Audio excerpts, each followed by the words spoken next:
मेरे प्यारे साथियों, नमस्कार।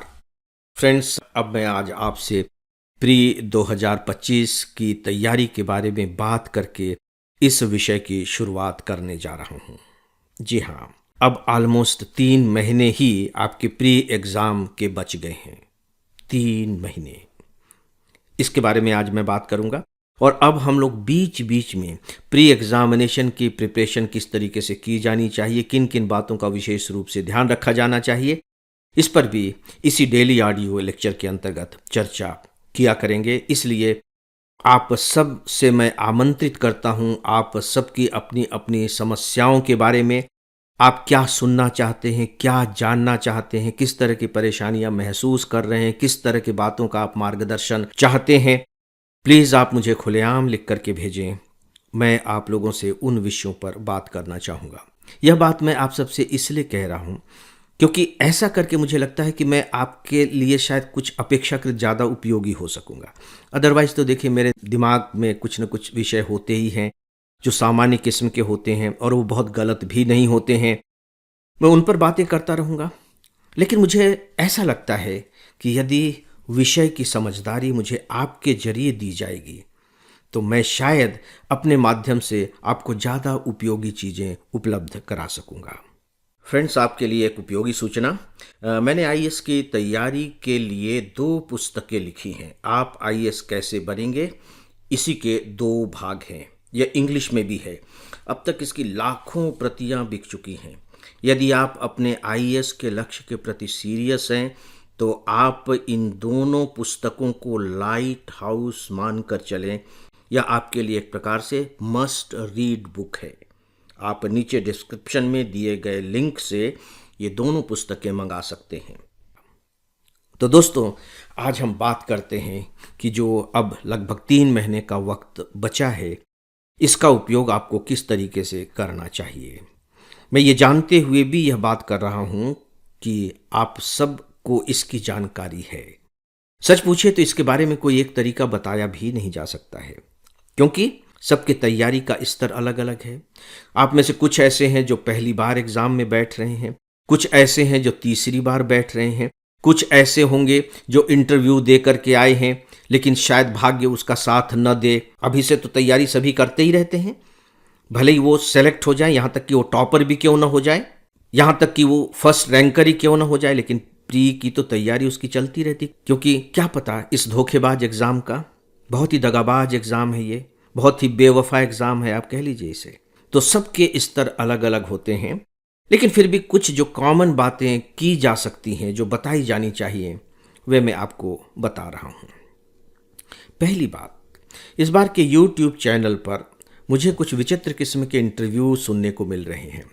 और ये इंटरव्यू उन स्टूडेंट्स के हैं जो बाकायदे धौलपुर हाउस से इंटरव्यू दे करके बाहर आए हैं। वहाँ चैनल वाले खड़े रहते हैं और वो उनका इंटरव्यू लेते हैं। मैं सुनकर के चौंक गया जब कुछ ने ये कहा कि नहीं नहीं, प्री क्वालिफाई करना तो कोई मुश्किल काम है ही नहीं है, इसमें रखा क्या है। कुछ कहते हैं कि हमने तो केवल 7 महीने ही पढ़ाई की है और 7 महीने पढ़ाई करने के बाद वो इंटरव्यू बोर्ड के सामने पहुंच गए। कुछ यह बात कह देते हैं कि अरे 3-4 किताबें, 4-5 किताबें पढ़ लीजिए, बस उतना बहुत है। क्या यह सच है? इस पर मैं बात नहीं कर रहा हूँ। मैं यहाँ सिर्फ एक बात कहने जा रहा हूँ अपने बहुत लंबे अनुभव के आधार पर, और वो ये कि अगर कोई आपसे ये कहता है, चाहे वो YouTube चैनल वाले हों, चाहे व्यक्तिगत रूप से कोई ये कहे कि प्री क्वालिफाई करने में क्या ऐसी बड़ी बात है, तो आप इस झांसे में बिल्कुल भी मत आइएगा, कभी भी मत आइएगा। और इस गलतफहमी का अपने आप को शिकार मत बना लीजिएगा कि अरे प्री क्वालिफाई करने में क्या रखा है। सच पूछिए तो अब का जो दौर है एग्जामिनेशन का, जो उसका पैटर्न हो गया है, उस पैटर्न को देखते हुए मैं कह सकता हूं कि अब जो सबसे बड़ा चैलेंज है वो प्री को ही क्वालिफाई करना है। और मैं शुरू से इसको महसूस करता था व्यक्तिगत स्तर पर। मैं तो 1980-82 के आसपास का हूं। उस समय मुझे लगता था कि हे भगवान, मुझे प्री क्वालिफाई करा देना, मेंस तो मैं क्वालिफाई कर लूंगा। और उसका कारण ये था कि हम लोगों के समय में अपेक्षाकृत तथ्यों पर आधारित प्रश्न ज़्यादा होते थे, अंडरस्टैंडिंग पर आधारित क्वेश्चंस होते थे, लेकिन उनकी संख्या अनुपातिक रूप से थोड़ी कम होती थी। लेकिन ऐसा नहीं था कि आप अगर उन्हें सॉल्व नहीं कर पाएंगे, रट लेंगे तो केवल इसी से बात बन जाएगी। नहीं, हम लोगों के समय में जो सिलेक्शन का परसेंटेज होता था आज की तुलना में काफ़ी अधिक होता था। हालांकि उस समय चूंकि नंबर बताए नहीं जाते थे तो अनुमान नहीं लगाया जा सकता। लेकिन अगर मैं अपनी बात करूं कि मेरे कितने स्कोर रहे होंगे, क्योंकि पता लगा पाना बहुत मुश्किल नहीं होता था। आकर के घर पे आप मिला लीजिए कि कितने क्वेश्चन सही होंगे, और हम लोगों के समय में तो माइनस मार्किंग नहीं होती थी। तो मैं अंदाज़ा लगा सकता हूँ कि मेरे मार्क्स प्री में लगभग लगभग इन बिटवीन 65 to 70% होंगे, और हो सकता है कि जो और अच्छे स्टूडेंट रहे हों वो 80% तक स्कोर करके ले गए हों। तो मुझे हमेशा डर लगता था। मेंस में मुझे कभी डर नहीं लगा, और वो बात सच भी थी। आज ये बात उससे भी ज़्यादा सच हो गई है, क्योंकि आप क्वेश्चंस का पैटर्न देखिए, बिल्कुल डिफरेंट हो गया है। पहले की तुलना में जो क्वेश्चंस हैं वो ज़्यादा जटिल हो गए हैं, ज़्यादा चैलेंजिंग हो गए हैं। इसलिए प्लीज़ अब आप इसे सबसे कठिन चरण के रूप में लेकर के चलें। ये जो स्टेज है ये सबसे कठिन स्टेज है। इसलिए अब जो 3 महीने का आपके पास वक्त है, इस वक्त का आपको पूरा इस्तेमाल प्री एग्जामिनेशन के लिए करना चाहिए। जब मैं कह रहा हूं कि पूरा इस्तेमाल, इसका मतलब ये नहीं कि अब आप सब कुछ छोड़ छाड़ करके प्री की ही तैयारी करें। आपको इसे कितना समय देना है, कितने घंटे देना है, किस किस विषय को देना है, किस किस विषय को कितना कितना वक्त देना है, इसके प्लानर तो आपको खुद बनना पड़ेगा। कोई दूसरा आपको नहीं बता सकता। ये बात जनरलाइज करके नहीं कही जा सकती। लेकिन यहां एक बात मैं जरूर जनरलाइज तौर पर कहना चाहूंगा जो सब पर लागू होगी, और वो ये कि जो प्री एग्जामिनेशन है उसके 4 सबसे इंपॉर्टेंट स्तंभ हैं, 4 पिलर्स जिन्हें मैं कहता हूं, सबसे इंपॉर्टेंट स्तंभ। इसके बारे में आप जानते ही होंगे। इकोनॉमिक्स, ज्योग्राफी, हिस्ट्री और पॉलिटिकल साइंस। पिछले कुछ सालों से 5वां स्तंभ भी धीरे धीरे धीरे धीरे खड़ा हो रहा है। वो बहुत मजबूती के साथ तो अभी खड़ा नहीं हो पाया है, लेकिन लक्षण बहुत स्पष्ट रूप से दिखाई देने लगे हैं। और ये जो 5वां निर्मित होने वाला स्तंभ है वह है एनवायरमेंट का, पर्यावरण का। पर्यावरण से भी अब काफी प्रश्न पूछे जाने लगे हैं।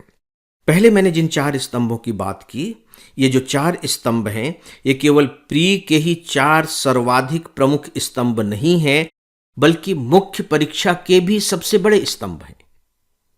तो सीधी सी बात है कि अगर आपको सिविल सर्वेंट बनना है तो इन 4 स्तंभों की तो बहुत मजबूती के साथ आपको तैयारी करनी है, क्योंकि मेंस में भी वो काम आएंगे। जहां तक एनवायरनमेंट का सवाल है, प्री में उसका काफ़ी बड़ा रोल है, लेकिन मेंस में उसका बहुत बड़ा रोल नहीं रह जाता, बहुत छोटा सा रोल रह जाता है। लेकिन मुश्किल ये है कि बिना प्री को क्वालिफाई किए आप मेंस में पहुंचेंगे कैसे। इसका मतलब यह हुआ कि एनवायरनमेंट की भी तैयारी ठीक ठाक तरीके से हो जानी चाहिए। लेकिन मैं यहाँ एक बात आपको जरूर बताना चाहूँगा, अगर आप ज्योग्राफी की तैयारी बहुत अच्छे तरीके से कर लेंगे तो एनवायरनमेंट की तैयारी भी उसके साथ काफ़ी कुछ हो जाती है, काफ़ी कुछ हो जाती है। उसका फिर जो साइंटिफिक पोर्शन है एनवायरनमेंट से रिलेटेड, मीथेन गैस और ये वो, उसकी तैयारी थोड़ी सी अलग से कर लीजिए। जहाँ तक आपदा प्रबंधन का सवाल है वो मेंस में है, जो कि कहीं ना कहीं एनवायरनमेंट से जुड़ा हुआ है। प्री में उस पर उस तरह से क्वेश्चन नहीं पूछे जाते तब तक जब तक कि आपदा प्रबंधन से संबंधित कोई घटना करेंट अफेयर्स के साथ न घट गई हो। आप पिछले पेपर उठा करके देखिए तो हो सकता है कि आपदा प्रबंधन पर कोई प्रश्न पूछ लिया गया हो, लेकिन जब आप उसे वेरीफाई करेंगे तो आपको लगेगा कि नहीं, ये आपदा प्रबंधन से पूछा गया प्रश्न तो है, लेकिन बेसिकली ये करंट अफेयर्स का पार्ट है। लेकिन क्या आपको फिर आपदा प्रबंधन को बिल्कुल छोड़ देना चाहिए? दोस्तों, मैं शुरू से एक बात कहता रहा हूं, हालांकि मैं जानता हूं कि मेरी बात लोगों के गले उतरती नहीं है, और वो बात यह है कि बेसिकली हमें प्री की तैयारी करनी ही नहीं चाहिए। प्री तो रिवीजन का दौर होता है, हमें तैयारी करनी चाहिए मेंस की। और जब प्री के एग्जाम नजदीक आ रहे हों, जो कि अब आ गए हैं, तो फिर हमें अपने तैयारी के पैटर्न्स को थोड़ा सा शिफ्ट कर देना चाहिए। और वो पैटर्न किस तरीके का हो? पहले तो हम मेंस को लेकर के चल रहे थे, अब मेंस से हमारा फोकस हट करके प्री पर आ जाएगा। यानी कि प्री फोकस्ड प्रिपरेशन का यह वक्त आ चुका है। आपको इस पर विशेष रूप से ध्यान देने की जरूरत है। अभी इस पर बहुत सी बातें की जानी हैं। सच पूछे तो यदि अब मैंने इसके बारे में कोई नई बात की शुरुआत कर दी तो मेरे पास इतना वक्त नहीं बचेगा कि मैं अपनी बात को अच्छे तरीके से पूरा कर सकूंगा। इसलिए फ़िलहाल मुझे अपनी बात यहीं समाप्त करनी होगी। आगे चल कर के हम लोग बीच बीच में इस पर बातें डेफिनेटली करते रहेंगे। हो सकता है कि मेरी ये बातें आपका थोड़ा मार्गदर्शन कर सकें। तो कुल मिलाकर के मैंने अभी जो बात कही है वह केवल इतनी कि अब आपका जो फोकस है वो शिफ्ट हो जाना चाहिए। मेंस को छोड़ करके अब आप प्री पर आ जाएं। लेकिन यदि मैं प्री की बात कह रहा हूं तो इस बात का आपको ध्यान रहे कि करेंट अफेयर्स छोड़ना नहीं है, क्योंकि एग्जामिनेशन में जो करेंट अफेयर्स के क्वेश्चन पूछे जाते हैं, प्री की ही मैं बात कर रहा हूं, मार्च तक के करेंट अफेयर्स को उसमें शामिल किया जाता है। सामान्यतः ये देखा गया है कि एग्जामिनेशन की डेट से 2 महीने पहले तक के करंट अफेयर्स को इसमें शामिल कर लेते हैं। तो मार्च तक का मान करके चलिए। मतलब ये हुआ कि करंट अफेयर्स को आपको बहुत अच्छे तरीके से ध्यान से पढ़ना होगा, और खासकर जनवरी, फरवरी और मार्च, इन तीनों महीनों के करंट अफेयर्स के आने की संभावना सबसे अधिक होती है।